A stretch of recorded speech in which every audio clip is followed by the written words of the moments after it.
আলুর অনেক রেসিপিই তো আপনারা খেয়েছেন। আজ আমি একটা নতুন ধরনের আলুর রেসিপি আপনাদের তৈরি করে দেখাবো, যেটা রুটি, পরোটা কিংবা ডাল ভাতের সঙ্গে খেতে অসাধারণ লাগে। আর একদম নতুন একটা রেসিপি। নমস্কার বন্ধুরা, তিয়াসার রেসিপিতে সকলকে স্বাগত জানাই। আর আমার আজকের রেসিপি হলো ভাতিন্দা আলুর রেসিপি। পাঞ্জাবের একটা বিখ্যাত আলুর রেসিপি, খেতে অসাধারণ হয়। তো রেসিপিটা দেখতে থাকুন, আশা করছি ভালো লাগবে।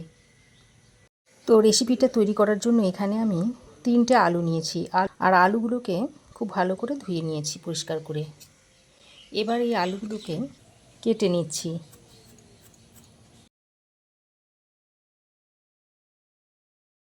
দেখুন, আলুটাকে কেটে 4 টুকরো করে নিয়েছি। আমি আলুগুলোকে এভাবে কেটে সেদ্ধ করে নেব। আপনারা চাইলে এরকম গোটা গোটাই প্রেসার কুকারে দিয়ে নুন দিয়ে সেদ্ধ করে নিতে পারেন। তবে যাতে তাড়াতাড়ি আলুটা সেদ্ধ হয়, তাই আমি আলুটাকে 4 টুকরো করে নিচ্ছি।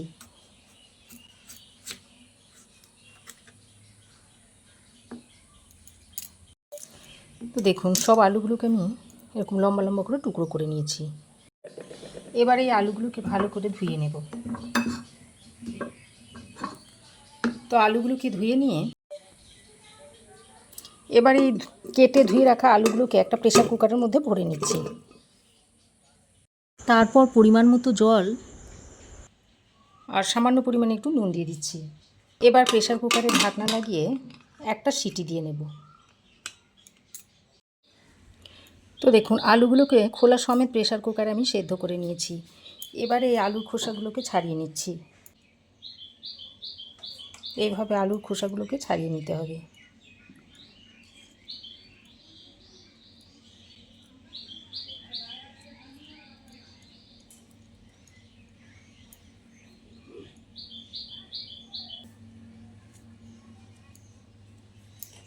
সব আলুর খোসাগুলোকে ছাড়িয়ে নিয়েছি।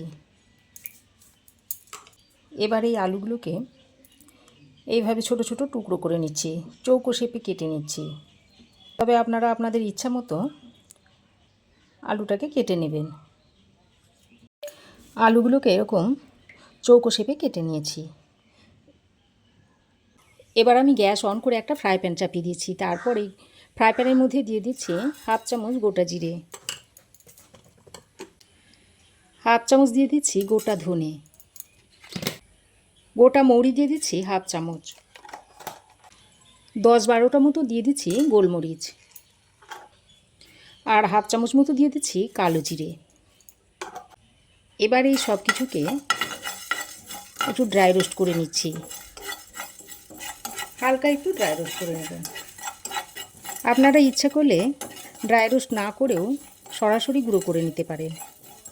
সামান্য চটপট করতে শুরু করলে সেই পর্যায়ে নামিয়ে নিতে হবে। শুরু করেছে, এবার আমি এটাকে নামিয়ে নিচ্ছি গ্যাসের ফ্লেমটা বন্ধ করে দিয়ে। এবার এই ড্রাই রোস্ট করা গোটা মশলাগুলোকে একটা মিক্সির মধ্যে ভরে নিচ্ছি। তারপর হালকা ঠান্ডা করে এটাকে গুঁড়ো করে নেব। তো দেখুন, ভাজা মশলাগুলোকে আমি এরকম করে গুঁড়ো করে নিয়েছি। এবার আমি আবারও ফ্রাই প্যান গরম করে দিয়ে দিচ্ছি সাদা তেল। 2 চামচ মতো সাদা তেল দিয়ে দিলাম। তেল ভালো করে গরম করে নিয়ে এবার আমি এর মধ্যে দিয়ে দিচ্ছি একটা কুচনো পেঁয়াজ, একটা মিডিয়াম সাইজের পেঁয়াজ আমি কুচিয়ে নিয়েছি, সেটা দিয়ে দিচ্ছি। এবার পেঁয়াজটাকে তেলে বেশ কিছুক্ষণ নাড়াচাড়া করে নিতে হবে। পেঁয়াজের মধ্যে কালার ধরে ভাজলে হবে না, একটু হালকা নরম হয়ে আসলে এবার আমি এর মধ্যে দিয়ে দিচ্ছি 1 চামচ মতো আদা ও রসুনের পেস্ট, আর সামান্য 1 পিঞ্চ মতো হিং দিয়ে দিচ্ছি। তবে পাঞ্জাবিরা তরকারিতে হিংটা ব্যবহার করেন, খেতে কিন্তু খুবই টেস্টি হয়। এবার আদা রসুন আর হিংটা দিয়ে আবারও পেঁয়াজের সঙ্গে ভালো করে নেড়েচেড়ে মিশিয়ে নিচ্ছি। তো 1-2 মিনিট মতো ভালো করে নেড়েচেড়ে মিশিয়ে নিয়ে এবার আমি সেদ্ধ করে কুচিয়ে রাখা আলুটা এর মধ্যে দিয়ে দিচ্ছি। তারপর আলুটা দিয়ে বেশ একটু লাল লাল করে ভেজে নেব। আর একটু বেশি তেল দিয়ে ভাজলে আলুটা খেতে খুবই ভালো হয়।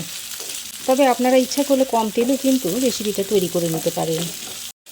এবার আমি আলুর মধ্যে দিয়ে দিচ্ছি স্বাদ মতো নুন। আগেও আমি আলুটা সেদ্ধ করার সময় নুন দিয়েছিলাম, সেই বুঝে আবারও আলুর মধ্যে নুনটা দিয়ে দিলাম। নুনটা দিয়ে আলুর সঙ্গে ভালো করে মিশিয়ে নিচ্ছি, নিয়ে আলুটাকে একটু রং ধরিয়ে ভেজে নেব। দেখুন বন্ধুরা, আলু আমি এরকম একটু কালার ধরিয়ে ভেজে নিয়েছি। এবার আমি এর মধ্যে দিয়ে দিচ্ছি অল্প একটু হলুদের গুঁড়ো, আর দিয়ে দিচ্ছি একটু কাশ্মীরি লঙ্কার গুঁড়ো, আর বাকি মশলা তো আগে আমি রেডি করে রেখে দিয়েছি। এবার আমি এই গুঁড়ো মশলাগুলো দিয়ে আলুর সঙ্গে ভালো করে মিশিয়ে নিচ্ছি। তারপর এর মধ্যে অল্প একটু জল দিয়ে দিচ্ছি। জলটা দিয়ে আলুর সঙ্গে ভালো করে নেড়ে চেড়ে মিশিয়ে নিচ্ছি, যাতে করে আলুটা ভালোভাবে সেদ্ধ হয়ে যায়। তো খুব ভালো করে মিশিয়ে নিয়েছি। এবার আমি একটা ঢাকনা লাগিয়ে 3-4 মিনিট মতো রান্না করে নিচ্ছি। ঢাকা দিয়ে আমি 3-4 মিনিট মতো রান্না করে নিয়েছি। আর দেখুন দেখুন আলু খুব সুন্দরভাবে সেদ্ধ হয়ে গেছে। এবার আমি যে ভাজা মশলাটা গুঁড়ো করে রেখে দিয়েছিলাম সেটা এর মধ্যে দিয়ে দিচ্ছি, আর দিয়ে দিচ্ছি কাঁচা লঙ্কা কুচি। এবার সব কিছুকে আবারও ভালো করে মিশিয়ে নিচ্ছি। আর এই রেসিপিটা একটু এরকমই শুকনো শুকনো হবে। তো দেখুন বেশ ভালো করে নেড়ে চেড়ে মিশিয়ে আরও 1-2 মিনিট মতো এইভাবে রান্না করে নিলেই রেসিপিটা একদম সার্ভ করার জন্য রেডি হয়ে যাবে। এবার এই ভাটিন্ডা আলুটা একটা প্লেটের মধ্যে সার্ভ করে দিচ্ছি। এটা রুটির সঙ্গে যেমন খেতে খুব ভালো লাগে, তেমনি গরম ভাত দিয়েও খেতে অসাধারণ লাগে। আবার ডাল ভাতের সঙ্গেও খেতে কিন্তু খুব সুন্দর লাগে। তো এইভাবে তৈরি করে একবার খেয়ে দেখতে পারেন। আশা করছি রেসিপি আপনাদের ভালোই লেগেছে। তো আমার এই আজকের পাঞ্জাবি স্টাইলের ভাটিন্ডা আলু রেসিপি আপনাদের কেমন লাগলো অবশ্যই একটা কমেন্ট করে জানাবেন। ভালো লাগলে একটা লাইক ও শেয়ার করবেন। পাশে থাকা বেল আইকনটা অবশ্যই প্রেস করে দেবেন। আর আমার চ্যানেলে যদি নতুন হয়ে থাকেন তো প্লিজ চ্যানেলটাকে সাবস্ক্রাইব করার অনুরোধ রইল। আজ এ পর্যন্তই। আবার দেখা হবে নতুন কোনো রেসিপি নিয়ে নেক্সট এপিসোডে। সেই পর্যন্ত ভালো থাকবেন, সুস্থ থাকবেন। ধন্যবাদ।